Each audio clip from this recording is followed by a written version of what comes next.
और सीधे आपको लेकर चलते हैं लखनऊ, जहां पर इस वक्त मुख्यमंत्री की योगी आदित्यनाथ क्या कुछ कह रहे हैं, सुनते हैं। मंच पर उपस्थित प्रदेश सरकार में मंत्रिमंडल के मेरे सहयोगी आयुष मंत्री श्री दयाशंकर मिश्र दयालु जी, प्रदेश के मुख्य सचिव श्री मनोज कुमार सिंह जी, पुलिस महानिदेशक श्री प्रशांत कुमार जी, प्रमुख सचिव गृह श्री संजय प्रसाद जी, प्रमुख सचिव आयुष श्री रंजन कुमार जी, अपर पुलिस महानिदेशक तकनीकी सेवा श्री नवीन अरोड़ा जी, आज के इस समारोह में उपस्थित शासन से जुड़े हुए सभी हमारे वरिष्ठ अधिकारीगण और जिन्हें अपने नए जीवन के लिए आज नियुक्ति पत्र प्राप्त हो रहा है, ऐसे आयुष, आयुर्वेद, होम्योपैथ और अन्य विधाओं के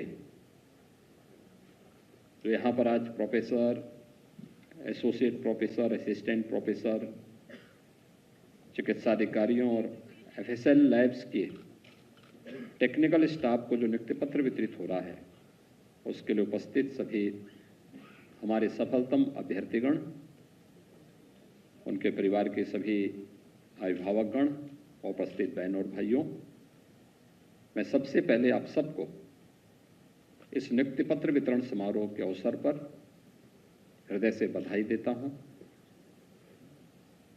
यह नियुक्ति पत्र वितरण का समारोह ही अपने आप में शासन की मंशा को, शासन के द्वारा अपनाई गई शुचिता और पारदर्शिता का एक उदाहरण है। आदरणीय प्रधानमंत्री जी की प्रेरणा से पिछले 8 वर्ष में सरकार ने लगभग 8.5 लाख सरकारी नौकरी प्रदेश के युवाओं को प्रदेश के अंदर दी। अगर ये 8.5 लाख नियुक्तियां प्रदेश के अंदर शुचितापूर्ण तरीके से नहीं होती तो सभी मामले न्यायालय के अधीन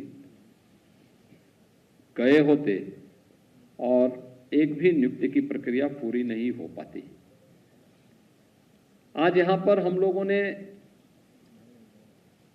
आयुर्वेद से, होम्योपैथ से जुड़े हुए और आयुष के अन्य विधाओं से जुड़े हुए नियुक्ति पत्र, जिसमें 163 आयुर्वेद के चिकित्साधिकारियों के, 3 इसमें एसोसिएट प्रोफेसर, 19 प्रोफेसर और होम्योपैथ के 3 असिस्टेंट प्रोफेसर, इनको नियुक्ति पत्र एक और हम वितरित कर रहे हैं और 296 एफएसएल लैब के जो टेक्निकल स्टाफ है, इन सबको यह नियुक्ति पत्र वितरण का यह कार्यक्रम आज यहां पे संपन्न हुआ है। मैं सबसे पहले इन सभी कार्यों के लिए उत्तर प्रदेश लोक सेवा आयोग और उत्तर प्रदेश अधीनस्थ सेवा चयन आयोग को इन सभी नियुक्ति की प्रक्रिया को ईमानदारी के साथ शासन की मंशा के अनुरूप संपन्न करने के लिए हृदय से धन्यवाद देता हूं और आप सबको बधाई देता हूं। किसी भी युवा के लिए आज के दिन पर शासकीय नौकरी प्राप्त होना, उसकी मंशा के अनुरूप नौकरी प्राप्त होना या उसके सपने को एक नई उड़ान देना जैसा है। जो सपना उसने देखा था, उसके माता पिता ने देखा था, उसके अभिभावकों ने, मित्रों ने देखा था, वह सपना साकार हो रहा है, तो स्वाभाविक रूप से आपके जीवन की आगे की यात्रा उतनी ही सुगमतापूर्वक आगे बढ़ने में यह मदद कर सकती है।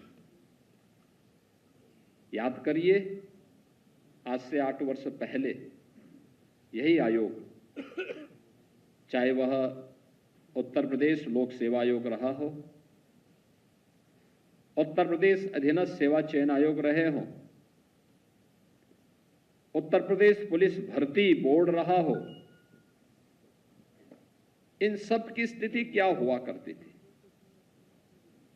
इनकी कार्यपद्धति पर व्यापक प्रश्न खड़े हुए थे। हाई कोर्ट से लेकर सुप्रीम कोर्ट तक इन सभी में अनेक याचिकाएं लंबित पड़ी हुई थी और माननीय न्यायालय ने भी तत्कालीन सरकार और आयोगों की कार्यपद्धति पर गंभीर प्रश्न खड़े किए थे।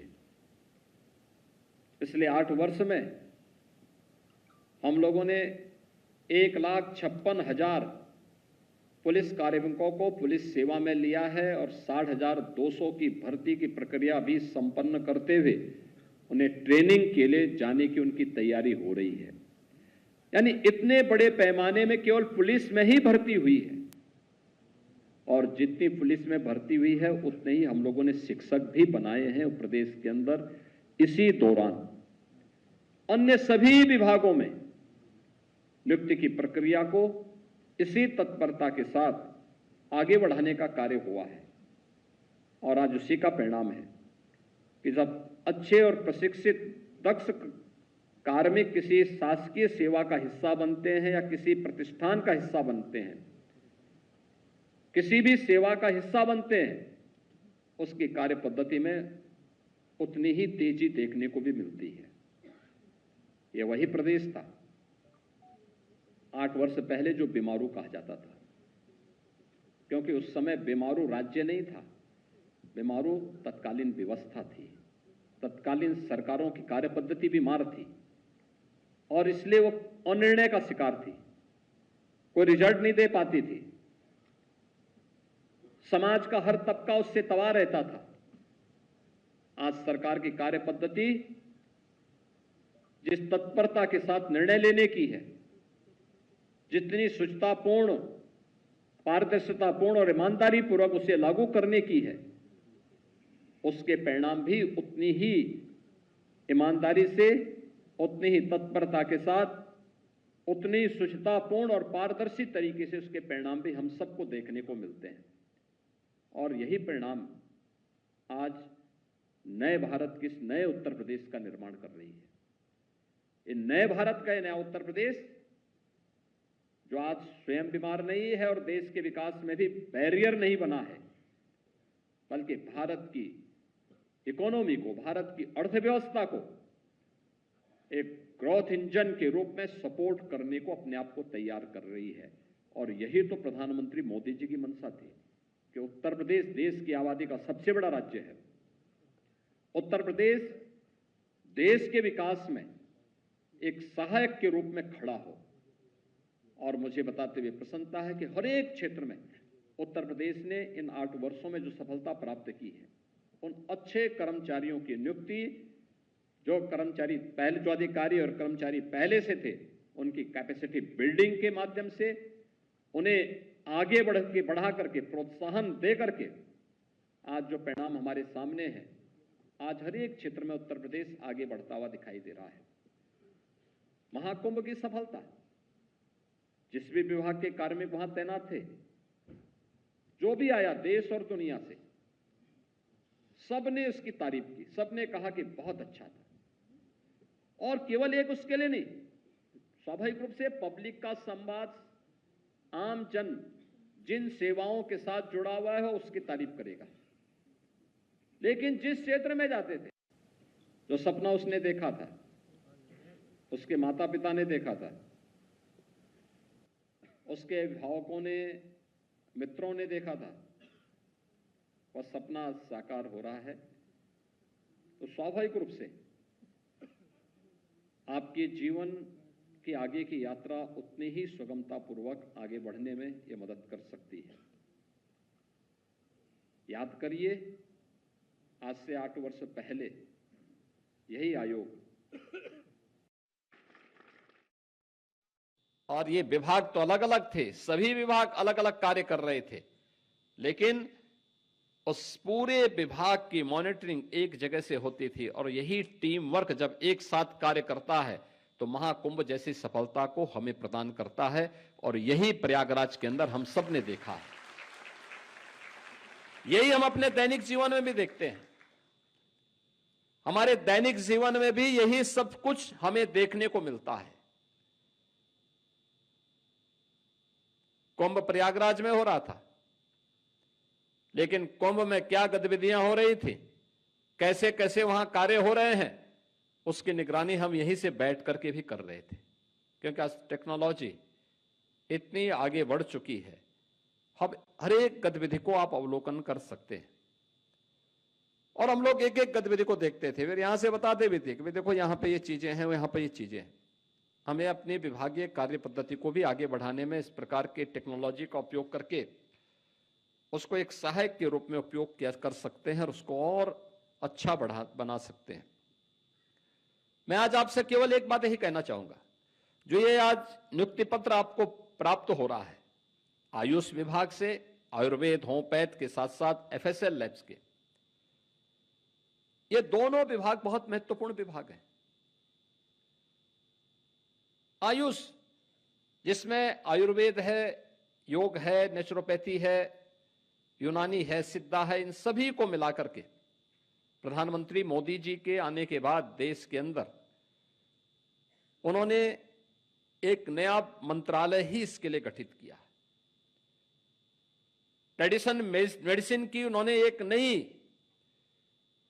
पद्धति को ही आगे करके उसको प्रोत्साहित किया, उसके लिए अच्छे इंस्टीट्यूट बनाए। आज उसके परिणाम हमें देखने को मिल रहे हैं। याद करिए, पहले योग कोई व्यक्ति करता था तो लोग उससे घबराने लगते थे, लेकिन आज दुनिया के 193 देश विश्व योग दिवस के साथ भारत के साथ जुड़ते हैं। ये भारत की ट्रेडिशनल परंपरा के साथ दुनिया के मन में आई हुई श्रद्धा का एक नया भाव है। हम जब स्वयं अपने कार्यों के प्रति और अपनी उपलब्धियों और अपनी विरासत पर गौरव की अनुभूति नहीं करते, जब हम स्वयं अपनी विरासत को कोसेंगे तो दुनिया हमारे पीछे क्यों जाएगी? दुनिया तो फिर ये चाहती ही है कि वह भी हमें कोसे, और यही होता था। पहले भारत की विरासत को कोसना कुछ लोगों के लिए यह गौरव की बात हुआ करती थी, लेकिन आज भारत की विरासत को जैसे ही मान्यता प्राप्त हुई, जैसे ही मोदी जी ने उसको आगे बढ़ाने का कार्य किया, योग की विधा के साथ दुनिया जुड़ रही है और महाकुंभ के आयोजन के साथ दुनिया जुड़ने के लिए आतुर दिखाई दे रही थी। यानी दुनिया का कोई ऐसा क्षेत्र, कोई ऐसा देश नहीं रहा होगा जिसने महाकुंभ में आने के लिए रुचि न दिखाई हो। 45 दिनों के इस आयोजन के दौरान हम देख रहे थे कि दुनिया के अंदर एक ही न्यूज थी और वो प्राइम न्यूज थी महाकुंभ। महाकुंभ प्रयागराज में, महाकुंभ तो यूपी के एक छोटे से शहर प्रयागराज में हो रही थी, लेकिन दुनिया के अंदर सबसे ज्यादा अगर किसी ने एक आयोजन के बारे में जानकारी लेने का प्रयास किया तो वह सनातन धर्म से जुड़े हुए इस सबसे बड़े आध्यात्मिक और सांस्कृतिक आयोजन को। यानी ये चीजें क्या दिखाती है? ये दिखाती है कि जब हम अपनी विरासत के प्रति गौरव की अनुभूति करके उसके प्रति थोड़ा भी रुचि लेते हैं तो दुनिया उसके प्रति टूट पड़ती है, आह पड़ती है, और यही स्थिति आयुष के साथ भी जुड़ती है। आयुर्वेदिक पद्धति ये भारत की प्राचीन ऋषि मुनियों के व्यापक अनुभव पर आधारित वह पद्धति है जो हमें केवल रोग के उपचार के लिए नहीं, बल्कि जीवन को एक संतुलित रूप से सुरक्षित रखने और हमारे आयु को बढ़ाने में सहायक हो सकती है। हम एक संतुलित दिनचर्या के माध्यम से अपनी काया को आरोग्यता कैसे प्रदान कर सकते हैं, वह आयुर्वेद उसका एक महत्वपूर्ण माध्यम है। आयुष पद्धति उसके एक महत्वपूर्ण माध्यम बन सकती है। और हम उसका पालन करें। इसके लिए सामान्य रूप से सरकार ने अलग अलग जनपदों में अनेक कार्यक्रम प्रारंभ किए हैं और हमें बताते हुए प्रसन्नता है कि उत्तर प्रदेश में तो आज के दिन पर हम लोगों ने सरकार आने के बाद एक आयुष विश्वविद्यालय की स्थापना का कार्य हमारा पूरा हो चुका है। वर्तमान में 2114 आयुर्वेद, 254 यूनानी, 1585 होम्योपैथिक चिकित्सालयों का संचालन भी आज उत्तर प्रदेश के अंदर हो रहा है।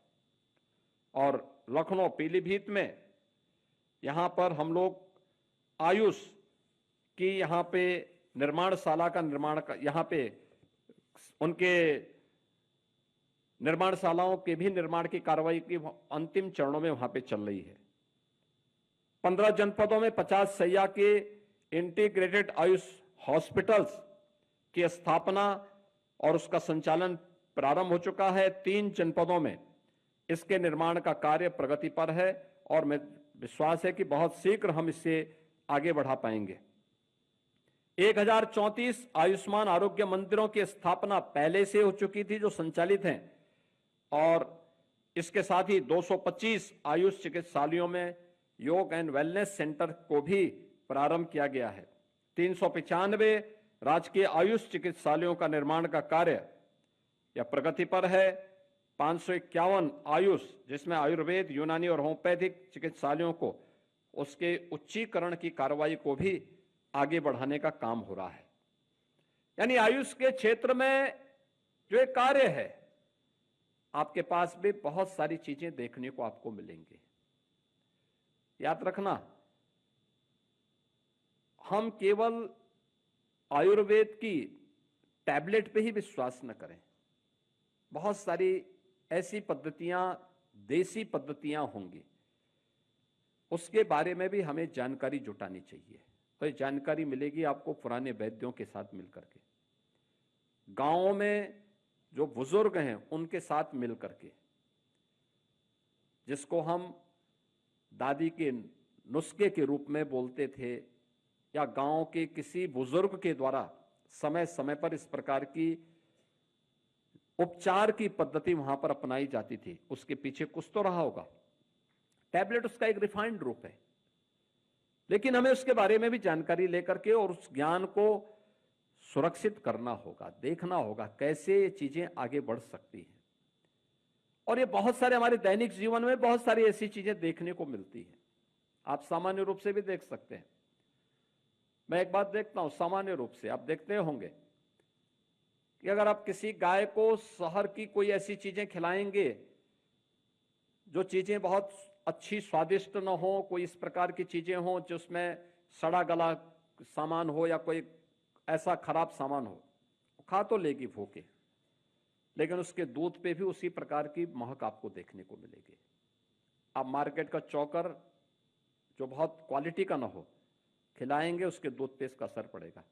लेकिन अगर उसी गाय को आप अच्छा चारा दे रहे हैं, अच्छा घास दे रहे हैं, अच्छा जो है उसको चौकर मिल रहा है, क्वालिटी का है, आप देखेंगे उसके दूध पर भी उसका असर वहां पे देखने को मिलता है। ये तो आप अपने दैनिक जीवन में भी इसको कभी महसूस कर सकते हैं। आप कैसे अनुभव कर सकते हैं कि जिस खेत में या जिस खेती में फर्टिलाइजर और पेस्टिसाइड को बड़े पैमाने पर डाला जा रहा हो, उससे प्राप्त होने वाला अन्न व्यक्ति को बहुत आरोग्य रख पाएगा, ये अपने आप में बहुत बड़ा प्रश्न खड़ा करता है। हमें इसके बारे में लोगों को जागरूक करना होगा। क्या प्राकृतिक खेती इसके विकल्प को प्रस्तुत करके लोगों की बचत का माध्यम बन सकता है? और इसको भी आज इस भारत सरकार ने नेचुरल फार्मिंग मिशन के माध्यम से आगे बढ़ाने का काम किया है और हम लोग उसमें तेजी के साथ उत्तर प्रदेश के अंदर 1 लाख हेक्टेयर लैंड को इसके साथ जोड़ रहे हैं। हमें बीमारी के उपचार के साथ साथ उससे ज्यादा उसके बचाव पर भी लोगों को बताना पड़ेगा। शुद्ध पेयजल के लिए लोगों को बताना पड़ेगा, जल संरक्षण के बारे में लोगों को बताना पड़ेगा, जीवन पद्धति के बारे में लोगों को इसके बारे में अवगत कराना पड़ेगा और अपनी दिनचर्या को व्यवस्थित रखने के लिए योग एंड वेलनेस सेंटर, योग की विधा कोई अलग से विधा नहीं, एक नियमित और संयमित दिनचर्या व्यक्ति की अपने आप में एक यौगिक दिनचर्या है। समय पे जगना, समय पे सोना, समय पे आहार लेना, वह बीमारी की बहुत बड़ी समस्या का समाधान स्वतः ही करता है। और आप योग में भी देखते होंगे कि पहले 2 नियम तो यम और नियम ही है। ये यम और नियम यानी एक व्यवस्थित दिनचर्या का ही एक हिस्सा है, कोई अलग नहीं है। और उस व्यवस्थित दिनचर्या के साथ अपने आप को जोड़ने की पद्धति, ये आयुष की जितनी भी पद्धतियां हैं वे सभी हम सबको उसके लिए प्रेरित करती है। हम लोग अपने अपने स्तर पर इस कार्यक्रम को आगे बढ़ा सकते हैं।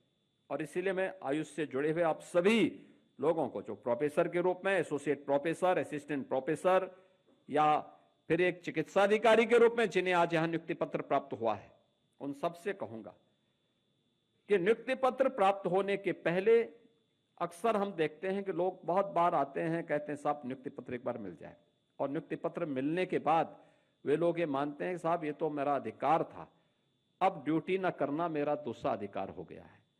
तो ये ना होने पाए। याद रखना, जैसा करेंगे वैसे फल पाएंगे। हमें अपने देश के लिए काम करना है, और देश की सेवा नारों से नहीं होती है, भाषणों से नहीं होती है, ईमानदारी के साथ अपने कर्तव्यों का निर्वहन करने से होती है। और कर्तव्य जिस क्षेत्र में आप काम कर रहे हैं, जिस क्षेत्र में आप काम कर रहे हैं, वहां पे अपने कर्तव्यों का ईमानदारी पूर्वक निर्वहन कर लीजिए। कल के लिए मत छोड़िए कोई भी काम। कल के लिए कोई भी कार्य छोड़ने का मतलब हम अपने कर्तव्यों का ईमानदारी पूर्वक निर्वहन नहीं कर रहे हैं। जो कल करना है उसको आज ही निपटा डालो।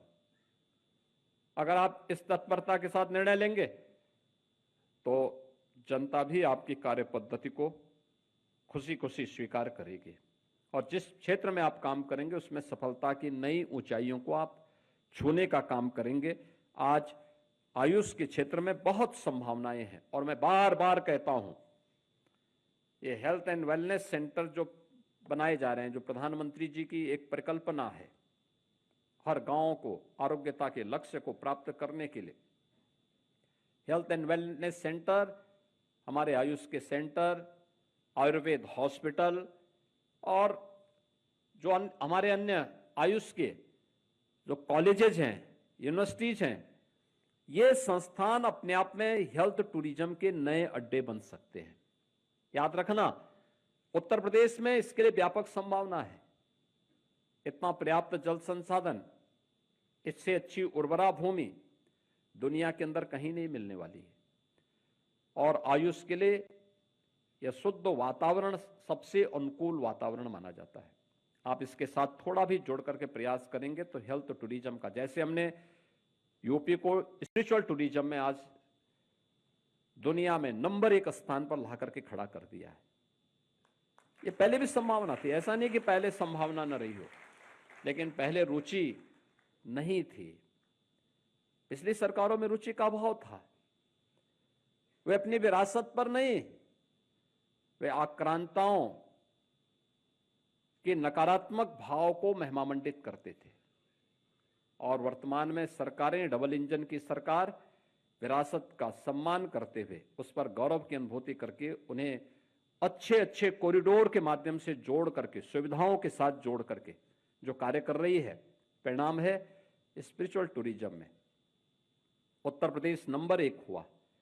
और इस आस्था का सम्मान करके हम लोगों ने लाखों लोगों के लिए आजीविका के नए रास्ते भी खोल दिए हैं। आज इसी आस्था का सम्मान करके आजीविका की जो व्यापक संभावना उत्तर प्रदेश के अंदर बनी है, महाकुंभ उसका उदाहरण बना है। काशी, अयोध्या, चित्रकूट, गोरखपुर, नैमिषारण्य, मथुरा, वृंदावन, सुखतीर्थ, सभी क्षेत्रों में आज जो लाखों लोगों को नए नए रोजगार के साधन मिले हैं, ये उसका माध्यम बना है। और मेरा मानना है कि इसी को केंद्र में रख करके अगर हम हेल्थ टूरिज्म के आयुष पद्धति के नए केंद्रों को आगे विकसित करेंगे, आयुष में पंचकर्म की विधा को कौन नहीं जाना चाहता है। आप जोड़िए ना, लंबी लाइन आपके यहां दिखेगी।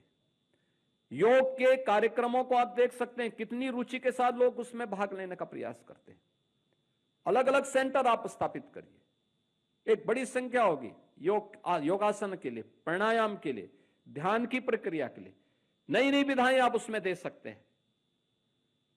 लेकिन रुचि लेनी पड़ेगी, थोड़ा उस क्षेत्र में आप जाइए। और उसके लिए सबसे पहली बात जो मैंने आपको कही, अक्सर हम देखते हैं आयुष पद्धति से जुड़े हुए लोग, थोड़ा उनके मन में एक हीन भावना होती है, तो आयुर्वेद के इस हीन भावना से को दूर करिए।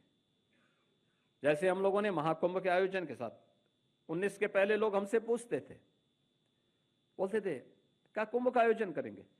हम कहते हैं हाँ करेंगे। अरे बड़ा पैसा लगेगा। भाई हमने कहा पैसा हमारा लगेगा, तुम्हें परेशानी किस बात की है? हम आयोजन कर रहे हैं। कहा इतने बड़े आयोजन में भीड़ आएगी, कुछ भी हो सकता है।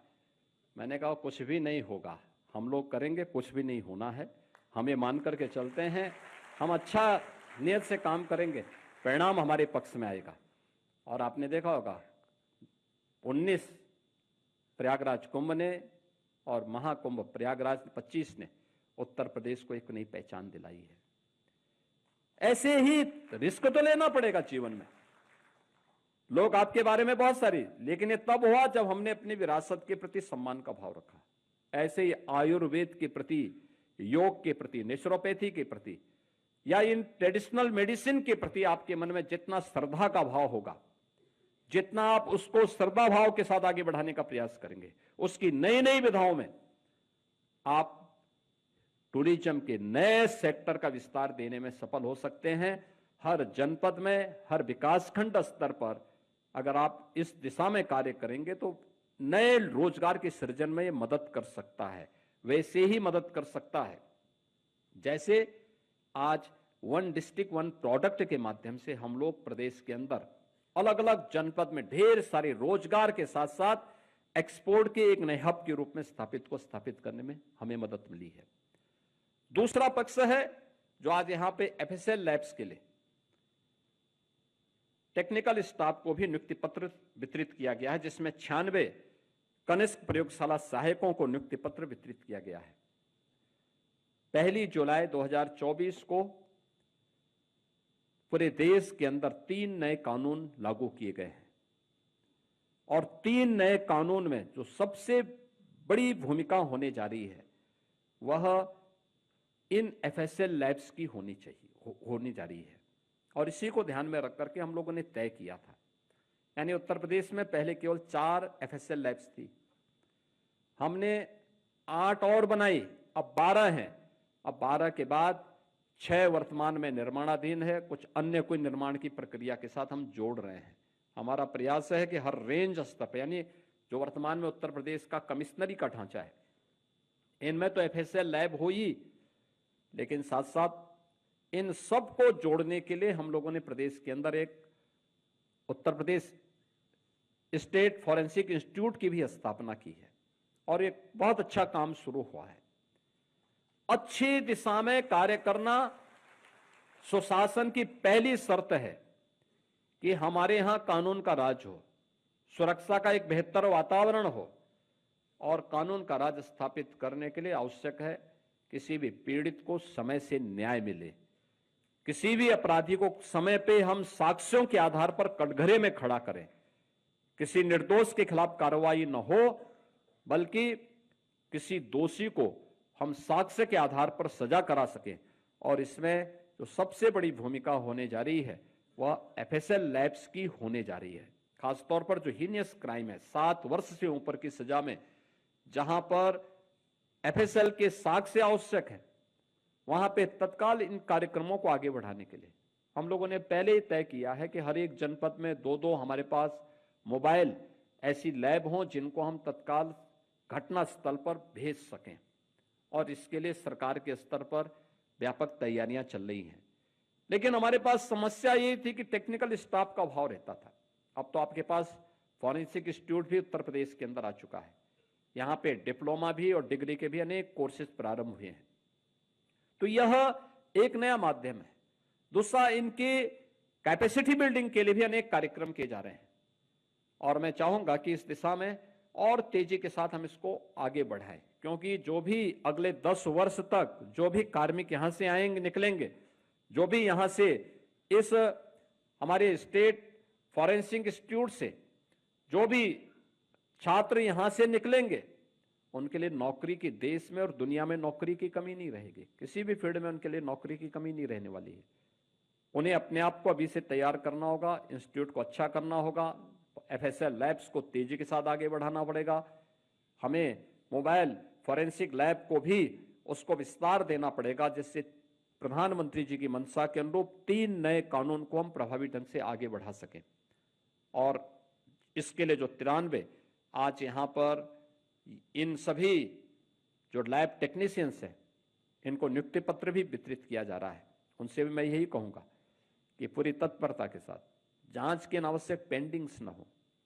लंबे समय तक हम लोग देखते थे, पहले सरकार का कोई विजन ही नहीं था, 5-5, 7-7 साल हो रहे हैं, बस केवल इस अभाव में कि वो जांच आ रही है, वहां से लैब ने अभी तक रिपोर्ट नहीं दी है, वेटिंग बहुत ज्यादा लंबा पड़ा हुआ था। सरकार के लिए अन्य कार्यों के लिए पैसा खर्च करने के लिए था, फालतू के राजनीतिक कार्यों में जिसका आम जनता से कोई लेना देना नहीं, उसके लिए पैसे खर्च होते थे। लेकिन जिसमें जनता को न्याय मिल सके, उसको सुविधा मिल सके, उसके लिए उनके पास पैसा नहीं था। और परिणाम यही था कि प्रदेश में कोई भी अच्छी एफएसएल लैब हो सके, उत्तर प्रदेश के जांच के नमूने कहीं बाहर न जाएं, बल्कि उत्तर प्रदेश के अंदर ही वो सुविधा मिले और एक समय सीमा के अंदर ये सभी सुविधाएं यहां के नागरिकों को प्राप्त हो सके, जिससे उसे समयबद्ध तरीके से न्याय मिल सके। इसके लिए जो प्रयास होना चाहिए था, उसका अभाव था। परिणाम हम सबके सामने देखने को मिलता था कि प्रदेश अराजकता की एक नई बाढ़ में बहता हुआ अपने स्वयं के अस्तित्व को खो रहा था। उत्तर प्रदेश की छवि खराब हो रही थी। उत्तर प्रदेश के सामने पहचान का संकट खड़ा हो गया। मैं देख रहा था जब आजमगढ़ का एक नौजवान यहां पे एक टेक्निकल असिस्टेंट के रूप में उनका चयन हुआ। ये वही आजमगढ़ है जहां के नाम पे लोग पहले होटल में कमरे नहीं देते थे, धर्मशालाओं में तो कतई नहीं जगह देते थे, और आज एफएसएल लैब के लिए टेक्निकल स्टाफ में आजमगढ़ के नौजवान का चयन हो रहा है। आज आजमगढ़ में महाराज सुहेलदेव के नाम पर विश्वविद्यालय बन रहा है, विश्वविद्यालय संचालित कर चुके हैं। आज वहां एयरपोर्ट बन चुका है, आज वहां पर चारों ओर से बेहतर कनेक्टिविटी हुई है। यानी पहली सरकार आपके सामने पहचान का संकट खड़ा करती थी, आज की सरकार आपको एक नई पहचान के साथ वैश्विक पटल पर स्थापित कर रही है, जीवन के अनेक क्षेत्रों में आपको आगे बढ़ने के लिए प्रेरित कर रही है। और इस अवसर पर मैं आप सबसे कहूंगा कि जितनी ईमानदारी के साथ सरकार ने अपने कार्यक्रम आगे बढ़ाया है, आप में से एक भी व्यक्ति ने किसी से सिफारिश नहीं की होगी, आप में से किसी भी व्यक्ति ने कोई ऐसी आपसे किसी ने कोई अपेक्षा नहीं की होगी। आपने अपना इंटरव्यू दिया होगा, अपना रिटर्न दिया होगा और अपने कार्य पद्धति के साथ आप आगे बढ़े होंगे। एक समयबद्ध तरीके से आपको हो सकता है कि वेरिफिकेशन की प्रक्रिया को पूरा करने में कुछ समय लगा हो, लेकिन अंततः आपके सामने ये परिणाम भी आया और आज आपको नियुक्ति पत्र प्राप्त हो रहा है। शासन भी आपसे यही अपेक्षा रखता है। अपेक्षा शासन की यही है कि यही शुचिता, यही पारदर्शिता, यही ईमानदारी और यही तत्परता आपकी कार्य पद्धति का हिस्सा भी बने। और याद रखना, यही जीवन के गुण आपको आगे बढ़ाने में मदद करेंगे। आप सबसे इस अपेक्षा के साथ मैं एक बार फिर से आज नियुक्ति पत्र वितरण के इस कार्यक्रम के अवसर पर, जो आज आप सभी को हमने अलग अलग क्षेत्र में, आयुष के क्षेत्र में और यहाँ पे उत्तर प्रदेश पुलिस की कार्य पद्धति को और अच्छा बनाए रखने के लिए जो टेक्निकल स्टाफ आज प्राप्त हुए हैं एफएसएल लैब्स के लिए, इन सबको नियुक्ति पत्र वितरित करते मुझे प्रसन्नता हो रही है। आप सबके अभिभावकों को, आपके माता पिता को, आपको मैं बधाई देते हुए अपनी शुभकामनाएं देता हूं, मंगल में शुभकामनाएं देता हूं। विश्वास करता हूं कि उत्तर प्रदेश सरकार का हिस्सा बनने के बाद आप उत्तर प्रदेश के विकास में अपना योगदान दे करके उत्तर प्रदेश को देश की अग्रणी अर्थव्यवस्था बनाने में अपना योगदान देंगे। आप सबके प्रति मेरी मंगलमय शुभकामनाएं। धन्यवाद। जय हिंद।